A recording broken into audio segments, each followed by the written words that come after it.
नमस्कार, VIP news के खास कार्यक्रम आपका जनसदन में आप सभी का स्वागत है। मैं हूं आपके साथ सुनीता पटेल। पारदर्शी और प्रतिबद्ध सरकार चलाने के संकल्प के साथ सत्ता में आए उत्तराखंड के मुख्यमंत्री पुष्कर सिंह धामी लगातार अपराधों पर नकेल कसने और जीरो टॉलरेंस के आधार पर काम करने की बात कह रहे हैं। हाल ही में आईएएस रामविलास यादव को आय से अधिक संपत्ति जमा करने के मामले में गिरफ्तार कर लिया गया। रामविलास यादव की गिरफ्तारी से एक दिन पहले ही उत्तराखंड सरकार ने उन्हें सस्पेंड कर दिया था। मामले की जांच में जुटे अधिकारियों ने बताया कि रामविलास यादव ने अपनी वैध आय से तकरीबन 505 गुना अधिक संपत्ति अर्जित की। 550 गुना यह संपत्ति है और उत्तराखंड के मुख्यमंत्री पुष्कर सिंह धामी ने उत्तराखंड में भ्रष्टाचार के खिलाफ सख्त कार्रवाई करने के निर्देश भी दिए। इसके बाद यह कार्रवाई हुई। आपको बता दें कि रामविलास यादव उत्तराखंड सामाजिक कल्याण विभाग में एडिशन सेक्रेटरी थे और आय से अधिक संपत्ति का मामला सामने आने के बाद उत्तराखंड के सीएम पुष्कर सिंह धामी ने उन्हें निलंबित किया था। विजिलेंस विभाग के डायरेक्टर अमित सिन्हा ने बताया कि बुधवार रात लंबी पूछताछ के बाद रामविलास यादव को गिरफ्तार किया गया था। उन्हें गुरुवार को कोर्ट में पेश किया गया। इसी पर करेंगे चर्चा और हमारे साथ जुड़ेंगे तमाम मेहमान। आइए एक परिचय मैं आपका करवा देती हूं। इस वक्त हमारे साथ कौन कौन से मेहमान जुड़ रहे हैं। हमारे साथ जुड़ रहे हैं रविंद्र कुमार जी बीजेपी से। रविंद्र जी, स्वागत है आपका। नमस्कार। और साथ ही जुड़ रहे हैं मनोज फुलारा जी कांग्रेस से। मनोज जी, स्वागत है आपका। नमस्कार। और साथ ही जुड़ रहे हैं अमरेंद्र बिष्ट, आप आम आदमी पार्टी से। अमरेंद्र जी, आपका भी बहुत स्वागत है। नमस्कार। सबसे पहले शुरुआत आपसे करना चाहूंगी। रविंद्र कुमार जी बीजेपी की तरफ से हमारे साथ जुड़े हैं। जिस तरीके से जो कार्रवाई हो रही है, जीरो टॉलरेंस, भ्रष्टाचार के खिलाफ सरकार कोई भी एक्शन लेने के लिए तैयार खड़ी है और लगातार जब से सीएम धामी आए हैं, यह कहा जा रहा है कि अब भ्रष्टाचार उत्तराखंड में बर्दाश्त नहीं किया जाएगा। क्या कहेंगे इस कार्रवाई के लिए? देखिए, ये एक अच्छा संकेत है सरकारों के लिए भी और के सरकारें सत्ता में आती हैं, जनता के लिए संकेत भी है कड़ा कि किस प्रकार से जो लोग भ्रष्टाचार में लंबे समय से लिप्त हैं और उनका कहीं भी चाहे कितने भी ताकतवर हो, कितने भी उच्च पदों पर बैठे हो, उनका हिसाब होना तय है। ये आपको पता होगा कि ये 2017 में से पहले यूपी के कैडर में थे। जैसे वहां सत्ता परिवर्तन हुई, ये अपने मूल कैडर उत्तराखंड में पहुंच गए और उत्तर प्रदेश की सरकार के कहने पे, क्योंकि ये जांच लंबे समय से इन पे चल रही थी, कहीं ना कहीं इनके बारे में विजिलेंस और इंटरनल जो भी भ्रष्टाचार निरोधक जो भी विभाग है, वो लंबे समय से इनकी आय पर, इनकी गतिविधियों पर निगरानी रखे हुए थे। उनकी संस्तुति पे राज्य सरकार उत्तराखंड को यहाँ पे कहा गया कि इनकी जांच करिए और उस जांच में जब पता लगा तो चौंकाने वाले तथ्य सामने आए कि किस प्रकार से इन्होंने संपत्ति यहाँ भी उत्तर प्रदेश में भी अपने बच्चों के नाम, अपनी बीवी के नाम, अपने रिश्तेदारों के नाम एक अकूत संपत्ति का जो है महल इकट्ठा कर रखा था। और ये सरकार चूंकि जनता के को बिल्कुल वादा करके आई है कि जीरो टॉलरेंस की सरकार है, भारतीय जनता पार्टी के राज में किसी भी सूरत में भ्रष्टाचार एक भी 0% भी किसी से के ऊपर बर्दाश्त नहीं है। आज उसी का नतीजा है कि माननीय पुष्कर सिंह धामी जी के कड़े तेवरों की वजह से कल उन्हें सस्पेंड कर दिया गया, उन्हें गिरफ्तार कर लिया गया और अभी और इनके द्वारा किन किन जगहों पे क्या क्या खुलासे होंगे, ये आगे जांच का विषय। बिल्कुल, लगातार उत्तर प्रदेश और उत्तराखंड में छापा मारकर पूछताछ की जा रही है रामविलास यादव से और इसको लेकर लगातार ये भी कहा जा रहा है कि अब भ्रष्टाचार मुक्त उत्तराखंड बनेगा। मनोज फुलारा जी कांग्रेस से। मनोज जी, क्या लगता है भ्रष्टाचार मुक्त उत्तराखंड बनने की दिशा में ये कदम किस प्रकार से देखते हैं आप विपक्ष होने के नाते? देखिए मैम, मैं ये कहना चाहूंगा कि वो आपने कहावत सुनी होगी ना, where there is a great power there is a great responsibility. और अगर आप एक आईएएस हैं जो कड़ी मेहनत करके इस पद पे आते हैं और लाल बहादुर शास्त्री जैसे एकेडमी से आप ट्रेनिंग लेते हैं और जब आप पास आउट होते हैं तो आप कसम खाते हैं कि that you have to do a good work with social welfare और डेवलपमेंट के लिए, जन कल्याण, लोक कल्याण, समाज कल्याण के लिए आप करेंगे। लेकिन आप अपनी रिस्पॉन्सिबिलिटी को रिस्पॉन्सिबिलिटी ना समझ के अगर आप उसे एडवांटेज समझेंगे और रिस्पेक्ट नहीं करेंगे तो definitely you are facing such kind of problem जो हम लोगों को देखने को मिला है। मैं ये कहना चाहता हूँ कि इस तरह के ऐसे, ये सिर्फ पहला केस नहीं, ऐसे काफी सारे करप्शन वाले केस अभी भी हमें देखने को मिलेंगे। जैसे उरेडा का केस आप लोगों को याद करवा दूं, जहाँ पे सोलर प्लांट लगाए गए निवेशकों द्वारा, जिसमें से काफी पैसा सेंट्रल गवर्नमेंट से आया, लेकिन वो अभी तक नहीं मिल पाया, उसकी कोई जांच नहीं हो पाई। तो काफी सारे केसेस ऐसे हैं। या जो ये केस चल रहा है रामविलास यादव जी का, IAS, काफी अच्छा है। मैं ये नहीं कहूंगा जीरो टॉलरेंस की बात तो मैं नहीं कहूंगा, बट हाँ एक अच्छा डिसीजन यहाँ पे लिया गया है सरकार द्वारा, और ऐसा आगे भी लेना चाहिए। निधि उनियाल जी का केस हम भूले नहीं है अभी भी, अभी उस पर आगे क्या कार्रवाई कही वो अभी किसी को पता नहीं है। बट हाँ एक स्टेप में डेफिनेटली एज एन ऑपोजिशन मैं ये नहीं कहूंगा इट्स नॉट अ गलत, ये कोई गलत किया। डेफिनेटली हम अगर वो अच्छा करेंगे तो हम उनके साथ हैं। डेफिनेटली सर जहाँ पे भी अच्छा काम होगा for the welfare of Uttarakhand, definitely the opposition party is always stand with you. And ये अच्छा केस है। बट मैं ये कहना चाहता हूँ सूर्यधार नदी का केस भी यहाँ पे चल रहा है, अपने कुंभ घोटाला भी यहाँ पे था, जिसपे भी इतनी कार्रवाई नहीं हो पाई। उरेडा का केस मैं आपको बता चुका हूँ, निधि उनियाल का आगे क्या हुआ। तो ये चीज मनोज जी बहुत सारे केस आपने गिनवा दिए, लेकिन अभी धामी सरकार को वक्त कितना हुआ? इससे पहले जो कांग्रेस की सरकार रही है उस समय कितने घोटाले उजागर किए गए, कितने भ्रष्टाचार के मामले सामने आए और कितनी गिरफ्तारियां हुई, जरा वो भी हिसाब दे दीजिए। देखिए मैं तो रिसेंटली आऊंगा। मैं 2G का घोटाला क्लीन चिट मिली है कांग्रेस को, ठीक है। कोलगेट घोटाला क्लीन चिट मिली है, रॉबर्ट वाड्रा वाला केस नहीं। अभी हम बेलगाम अफसरों की बात कर रहे हैं जो लगातार भ्रष्टाचार कर रहे हैं, इससे पहले कांग्रेस के कार्यकाल में भी रहे हैं। क्या उस समय बेलगाम अफसरों पर लगाम कसने के लिए सरकार की तरफ से कोई एक्शन लिए गए थे? जरा वो भी बता दीजिए। देखिए मैम ऐसा बिल्कुल भी नहीं है। देखिए जब भी कोई गलत काम करेगा हाई पोस्ट में, मैं बार बार कहता हूं कि देखिए रिस्पॉन्सिबली अगर आपको हाई पावर दी गई है तो इसका मतलब ये है कि आपकी जिम्मेदारियां बढ़ जाती हैं, और जिम्मेदारियां से जब भी कोई हटके काम करने की कोशिश करेगा, मैंने बार बार बोला, अगर आप एडवांटेजेस लेंगे उन लोगों का जिनके पास पावर नहीं है, तो डेफिनेटली चाहे वो ये गवर्नमेंट हो, चाहे वो ये यूपीए की सरकार हो, चाहे वो एनडीए की सरकार हो, डेफिनेटली यहाँ पे कदम उठाए जाएंगे। और ऐसा बिल्कुल नहीं है कि कांग्रेस के टाइम पे ऐसा कुछ हुआ नहीं। हाँ ये केस अभी निकल के आया है, और मैं तो हमेशा कहा, अगर मैं ये नहीं कह रहा हूँ कि हम इसका अपोज करें Congress party, definitely we are in the समर्थन विद बीजेपी कि अच्छा काम किया गया है। जीरो टॉलरेंस की मैं यहाँ बात नहीं कर रहा हूँ, बट डेफिनेटली आगे चल के हमें इस तरह की चीजें देखने को मिलेगी। And as a result finally जो भी रिजल्ट निकलेगा, जैसा हम स्टार्टिंग में हम करते हैं, एट द एंड मैं बार बार कहता हूँ मॉनिटरिंग वाला जो काम होता है, मॉनिटरिंग वाला जो काम होता है, एट द एंड हमें उसका रिजल्ट भी मिलना चाहिए। जिसमें इसमें देखने को मिल रहा है, जैसे सर ने कहा 2017 से एक केस चल रहा था, लखनऊ का एक केस था जिसमें एक इंसान ने याचिका डाली थी, काफी लंबा समय से ये चल रहा था। डेफिनेटली सर हम ऐसा कुछ नहीं है, जहाँ पे भी करप्शन की बात आएगी, जहाँ पे भी भ्रष्टाचार की बात आएगी, चाहे वो बीजेपी की गवर्नमेंट हो, चाहे वो कांग्रेस की गवर्नमेंट है, मुझे नहीं लगता कि यहाँ पे पॉलिटिक्स लाइक हमें पॉलिटिकल गेम खेलना चाहिए। बिल्कुल पॉलिटिक्स से इतर कहीं ना कहीं जिस प्रकार से प्रशासनिक अमला है उसे उस हिसाब से काम करना चाहिए, और अगर आय से अधिक संपत्ति होती है तो निश्चित तौर पर नकेल कसना जरूरी है। हमारे साथ आम आदमी पार्टी से अमरेंद्र बिष्ट जी भी जुड़े हुए हैं। अमरेंद्र जी क्या कहेंगे? देखिए सबसे पहले तो चूंकि हम सबका ये दायित्व तो बनता है कि उत्तराखंड में या किसी भी राज्य में जो लोग भ्रष्टाचार में शामिल है उनके खिलाफ कड़ी कार्रवाई होनी चाहिए, और दल कोई भी हो ऐसे लोगों का बहिष्कार किया जाना बहुत आवश्यक है जी।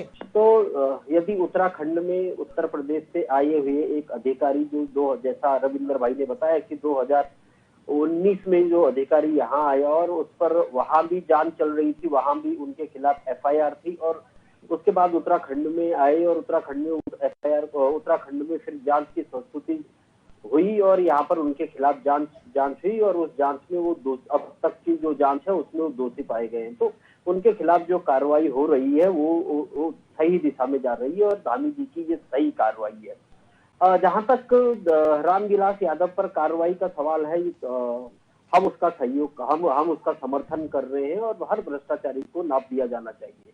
लेकिन उत्तराखंड में बहुत सारे मामले हैं सुनीता, जिनको लेकर के लंबे समय से जांच गतिमान है, और कुछ मामलों में जांच भी नहीं है, लेकिन घना भ्रष्टाचार यहाँ पर है, लेकिन उन पर कार्रवाई नहीं हो रही है।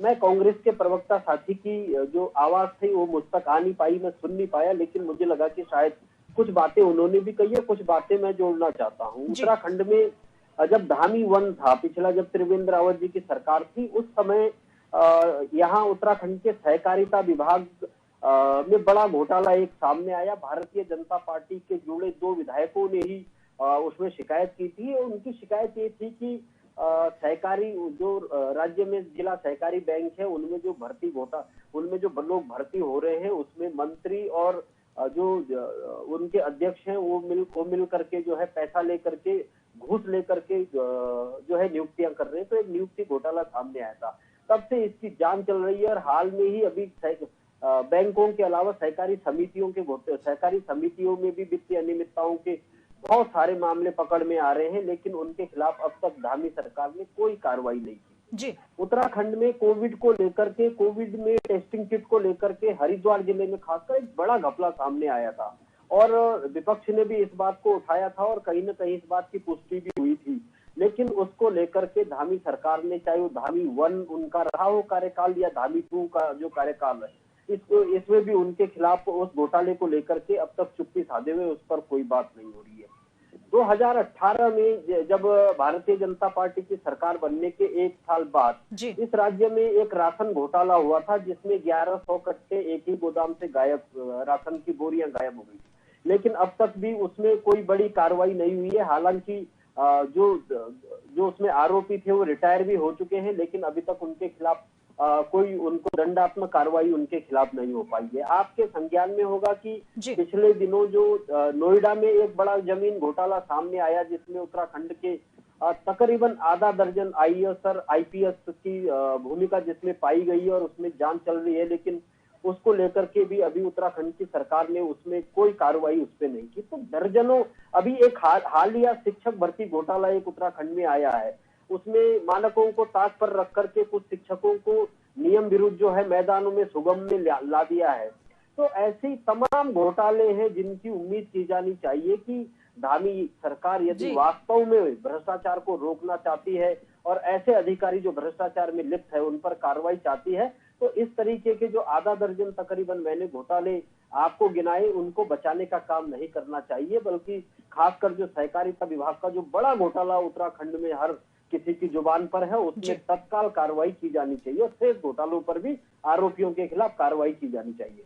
रविंद्र कुमार जी, बहुत लंबी फहरिस्त, एक लंबी लिस्ट यहाँ पर अमरेंद्र जी ने गिनवा दी है। तमाम घोटाले आपके भी नॉलेज में होंगे और इससे पहले रावत सरकार की अगर हम बात करें तब वहां पर भी कई घोटाले हुए। अब धामी सरकार का जो कार्यकाल है, पहले 1 और 2 दोनों गिनवा दिया गया, उसमें आपने सुना होगा जो तमाम घोटाले 2018 राशन घोटाला, शिक्षक भर्ती घोटाला, सहकारिता विभाग घोटाला और इसके अलावा उत्तराखंड में कई ऐसे विभाग हैं जहां पर इस तरीके के कार्य चल रहे हैं, जहां पर भ्रष्टाचार मुक्ति की जरूरत है। क्या कहेंगे?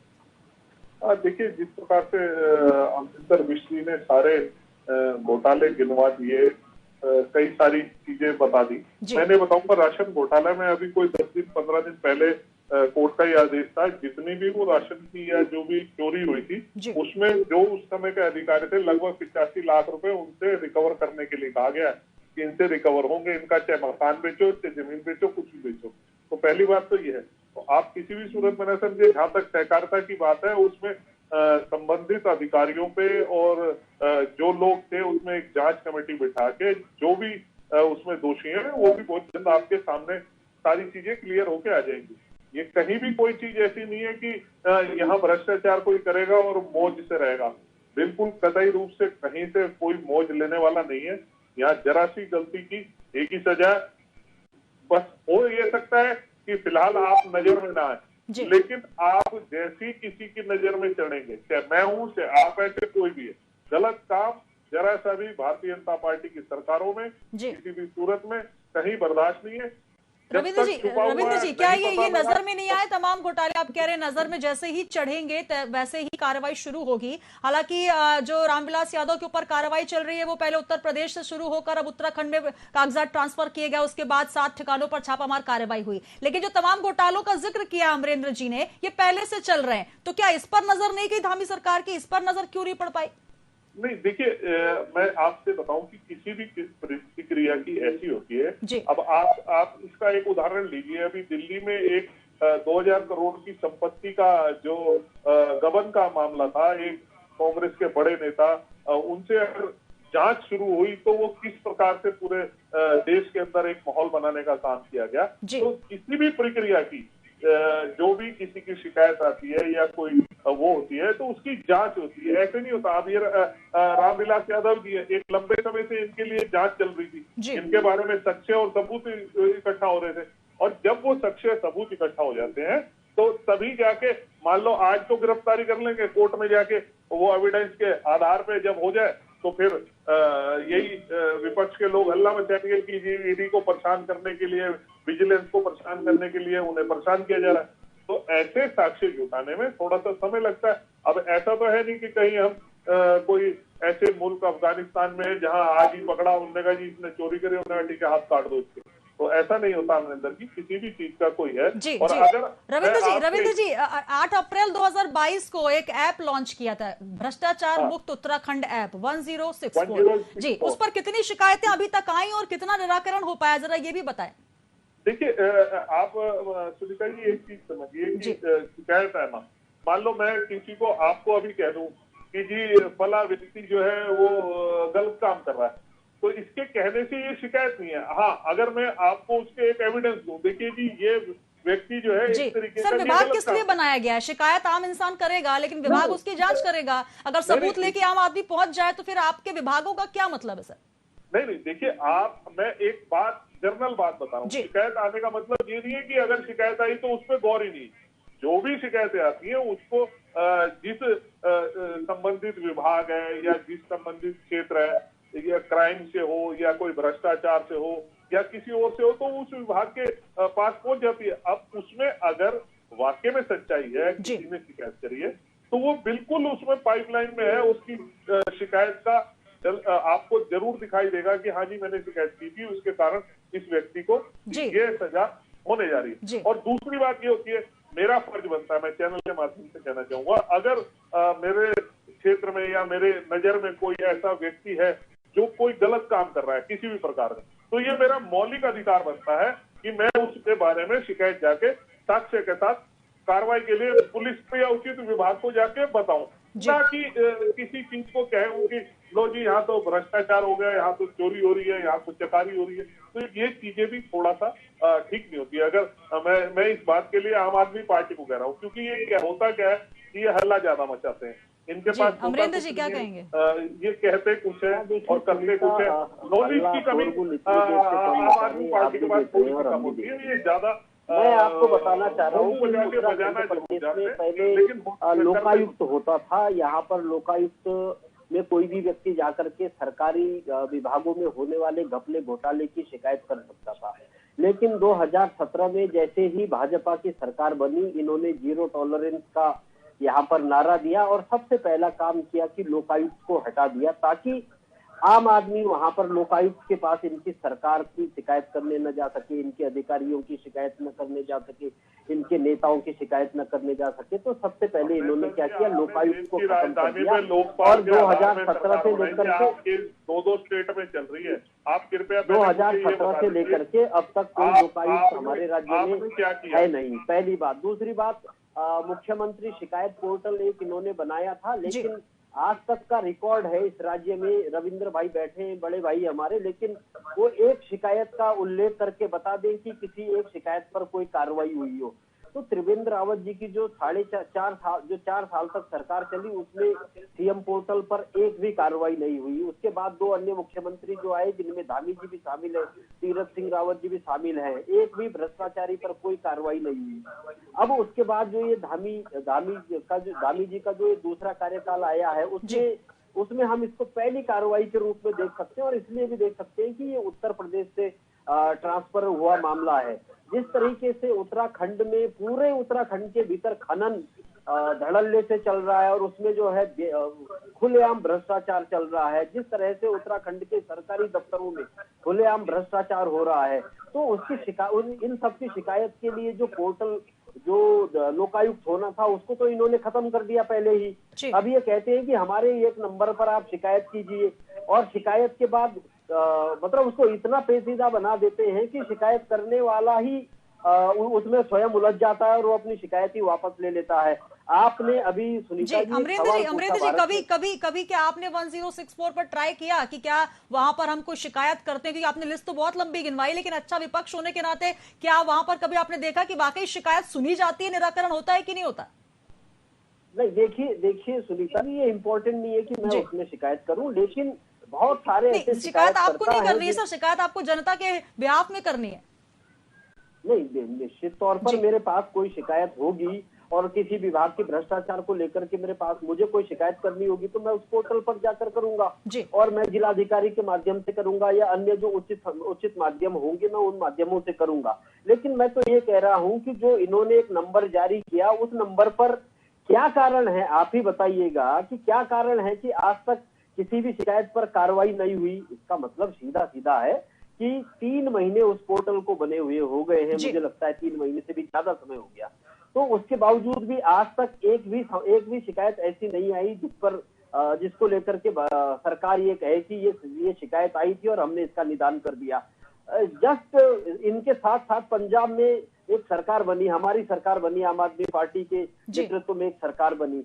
अब तक मतलब 50 के आसपास लोग जो हैं जेल जा चुके हैं इसमें अधिकारी। बिल्कुल खुलेआम हिंसा भी हो रही है सर वहां पर, खुलेआम हिंसा भी हो रही है वहां पर जी, खुलेआम बिल्कुल हिंसा हो रही है, हथियार लेकर लोग सड़कों पर नजर आते हैं। उसके बाद आम आदमी पार्टी की आप बात कर रहे हैं, यहाँ पर हालांकि उत्तराखंड में आपका खाता नहीं खुल पाया, जनता विश्वास नहीं कर पाई, लेकिन अगर मौका मिला तो जरूर देखेंगे कितना भ्रष्टाचार आप मुक्त करते हैं। मनोज फुलारा जी भी जुड़े हैं, चुनाव पर चर्चा कर लें क्या?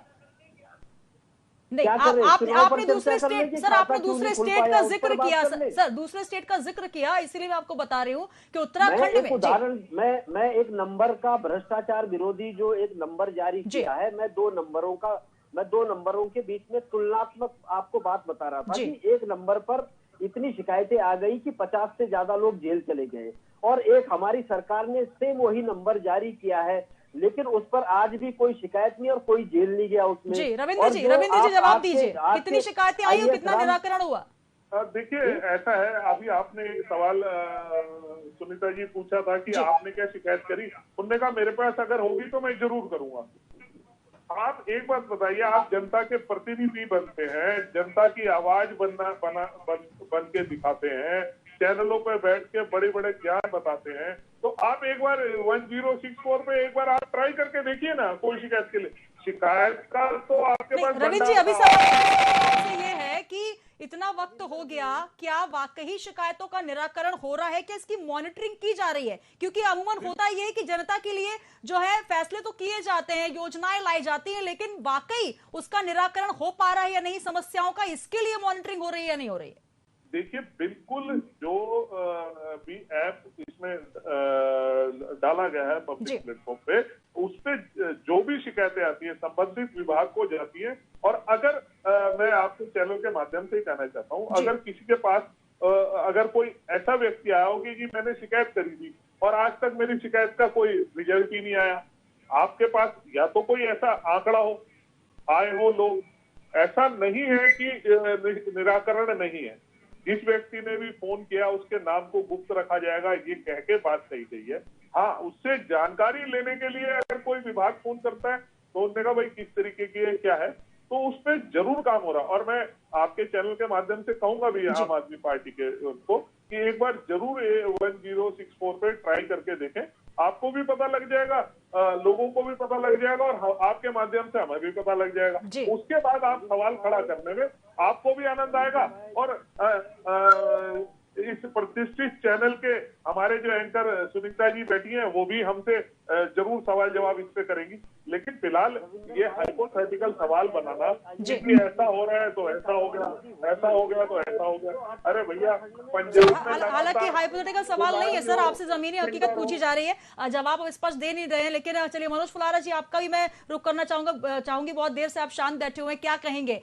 एक नंबर लेकिन भ्रष्टाचार मुक्ति की कगार पर उत्तराखंड जो है वो आगे बढ़ता नजर आ रहा है, ऐसा कहना है बीजेपी पार्टी के प्रवक्ता हमारे साथ बैठे हुए हैं रविंद्र जी उनका। लेकिन जिस तरीके से कार्रवाई हुई है रामविलास यादव पर, अब उसको लेकर उत्तराखंड की धामी सरकार सख्त नजर आ रही है कि ये पहला मुद्दा है, लेकिन अब इस तरीके से अगर और यादव निकलते हैं तो उनको बख्शा नहीं जाएगा, सख्त से सख्त कार्रवाई की जाएगी। देखिए मैम, पहली चीज तो मैं ये कहना चाहूंगा कि उत्तराखंड की जो धामी सरकार है पुष्कर सिंह धामी जी की, वो बात करती है नो करप्शन की, वो बात करती है नो टॉलरेंस की, और कहीं ना कहीं लोकायुक्त को अभी तक लागू नहीं कर पाई है। मुझे आज भी याद है जब हरीश रावत जी लोकायुक्त को पोस्ट कर रहे थे कि बीजेपी सरकार को कि आप इसे लागू करें, जैसे तैसे करके नैनीताल हाई कोर्ट से भी याचिका आगे गई, लेकिन आगे उसका कोई प्रोसीजर देखने को यहाँ पे नहीं मिला बीजेपी द्वारा। तो जीरो टॉलरेंस इज वो हम कहते हैं ना, zero tolerance is equal to Lokayukta, तो ये तो बिल्कुल भी नहीं है, क्योंकि अगर लोकायुक्त होता तो कहीं ना कहीं हम कह सकते थे कि हाँ भ्रष्टाचार कम हो रहा है। ये केस निकल के आया, मुझे लगता है कि मैं ये नहीं कहूंगा केस में अच्छा काम नहीं किया जा रहा है, डेफिनेटली अच्छा काम किया जा रहा है, लेकिन मैं ये कहना चाहता हूँ कि कहीं ना कहीं वो कहते हैं ना, जब तक दिमाग प्रेशर कुकर नहीं बनता तब तक काम किया नहीं जाता। तो कहीं ना कहीं सरकार में वो एक प्रेशर क्रिएट किया गया है ना, आफ्टर दैट हमें ये रिजल्ट देखने को मिला है, क्योंकि काफी सारी चीजें हैं। चाहे आप यूपी इलेक्शन की बात कर लीजिए, शिखर पान मसाला जैन बंधु कोई भूला नहीं होगा, करोड़ों रुपए वहां से निकले थे, ईडी ने जब छापा मारा था, लेकिन उस पर अभी तक कोई कार्रवाई नहीं की गई। तो काफी ऐसे केसेस हैं, चाहे आप जय शाह मनोज जी, ईडी कार्रवाई कर रही है तो उसमें भी आप लोगों को दिक्कत है, ईडी कार्रवाई नहीं करती है तो भी आपको दिक्कत है। जब राहुल गांधी जी से पूछताछ होती है तो सड़कों पर उतर आते हैं, जन आक्रोश रैली होती है, सत्याग्रह होता है, तो ईडी को काम भी तो नहीं करने देते सर आप। मैम देखिए, मैं ईडी पे कुछ इन्फोर्समेंट डिपार्टमेंट में कुछ ऐसा डायरेक्टोरेट पे ऐसा कुछ कहना नहीं चाहता, बट मैं ये कहना चाहता हूँ कि देखिए आपने जिक्र किया सर, इसीलिए मैंने सवाल पूछा आपसे। जी डेफिनेटली मैम, आपने एक अच्छा सवाल पूछा। मैं यही कहना चाहता हूँ कि राहुल गांधी जी पे जो ईडी द्वारा चीजें की जा रही हैं, मैं वही कहता हूँ ना, देखिए मैम नेशनल हेराल्ड जो अखबार था वो, चलिए उस मुद्दे पर हम नहीं जाते। आपने ईडी का जिक्र किया इसलिए मैंने कहा कि अगर सरकार कोई फैसला लेती है, अगर तथ्यों के आधार पर पूछताछ होती है तो पूछताछ में भी दिक्कत है कि उनको परेशान किया जा रहा है पूछताछ के नाम पर, और जब नहीं पूछताछ होती है तभी भी दिक्कत होती है। नहीं मैम, बहुत अच्छी आपने बात करी, लेकिन हर चीज इक्वली चलनी चाहिए ना, कि अगर ईडी जो है राहुल गांधी जी या कांग्रेस पार्टी पे इस तरह का करिए, चाहे आप रॉबर्ट वाला भी केस देखेंगे, तो वही चीज हमने बोला ना, क्या नाम है, शाह जी के बेटे पे जब 2014 में मोदी जी की सरकार आई तो 16,000 गुना उनका प्रॉफिट हो गया, उससे भी कीजिए। मैंने शिखर पान मसाला की यहाँ पे बात करी, पीयूष गोयल जी कोई किसी से छुपे नहीं है, उनपे कीजिए। इवन आसाम के जो चीफ मिनिस्टर है उनपे पीपीए किट का जो घोटाला सामने आया उस पे कीजिए, तो इक्वली होना चाहिए ना मैम। अब रामविलास यादव पर कार्रवाई हुई है, सपा सरकार के नजदीक ही रहे हैं, पहले उत्तराखंड से पहले उत्तर प्रदेश में रहे हैं, तो अब ये कह दीजिएगा कि वहां पर सपा के खिलाफ माहौल बनाया जा रहा है या इसके करीबी थे इसलिए उन पर कार्रवाई की गई है? जी मुझसे सवाल मैम। जी मनोज जी देखिए मैम, जो ये केस निकल के आया है, आईएएस डॉक्टर रामविलास यादव जी का जो केस निकल के आया है, डेफिनेटली देखिए मैम इसमें स्टार्टिंग बहुत अच्छी हुई है, लेकिन मैं वही कह रहा हूँ ना, पहले आप बोल देंगे आपने एक पुल बनाया और 8 साल तक वो पुल आपको बनावा नहीं दिखाई दिया तो आप क्या कहेंगे? आप स्टार्टिंग तो आप अच्छी कर रहे हैं, डेफिनेटली मैं कुछ उसमें नहीं कह रहा हूँ, लेकिन एट दैट अगर हमें रिजल्ट नहीं मिल रहा है तो इसका मतलब क्या है? इसका मतलब ये है कि चीजें ठीक तरीके से नहीं गई है। आपने कहा ईडी ने पूछताछ किया, नहीं, मैं साफ कहता हूँ कि इसमें कोई गलत बात नहीं है, उनको कुछ चीजें मिली वो पूछताछ करिए, बट एट द एंड एक बार रिजल्ट फाइनली नहीं निकल के आता, आइदर वो आरोपी है आइदर वो आरोपी नहीं है। अगर ये चीज हम लोगों को या जनता को देखने को नहीं मिलती तो हम इसे किस तरीके से जांच पूरी होगी? मनोज फुलारा जी, जांच जब पूरी होने देंगे सर तभी तो रिजल्ट निकल कर आएगा। हालांकि बहुत लंबा मुद्दा है, इस पर हम कभी और चर्चा करेंगे। बहुत शुक्रिया, समय की कमी है इसलिए मैं आप तीनों मेहमानों को रोकना चाहूंगी। बहुत धन्यवाद आपका हमारे साथ जुड़ने के लिए। मनोज जी जुड़े, रविंद्र कुमार जी, अमरेंद्र जी, आपका भी बहुत बहुत धन्यवाद। और एक बहुत ही सार्थक मुद्दा कि आखिर भ्रष्टाचार मुक्त उत्तराखंड को अगर बनाना है तो उसके लिए कार्रवाई होना बेहद जरूरी है। इसके लिए हालांकि ऐप भी लॉन्च किया गया, 1064 पर आप कॉल करेंगे तो भ्रष्टाचार मुक्त उत्तराखंड कि अगर कोई भी कार्रवाई है तो जरूर की जाएगी, ऐसा कहना है बीजेपी प्रवक्ता हमारे साथ जुड़े। लेकिन देखना दिलचस्प ये होगा कि वाकई क्या भ्रष्टाचार के खिलाफ वहां पर कार्रवाई हो रही है। हालांकि रामविलास यादव जो कि आईएएस कैडर के अधिकारी हैं उन पर कार्रवाई हुई है और 60 ठिकानों पर छापामार कार्रवाई के बाद 14 दिन की न्यायिक हिरासत में भेजा गया है 6 जुलाई तक के लिए। अब देखना दिलचस्प होगा कि आखिर पूछताछ में क्या कुछ निकल कर आता है। आज के इस खास कार्यक्रम आपका जनसदन में इतना ही। दीजिए इजाजत, कल हम फिर हाजिर होंगे एक और मुद्दे के साथ।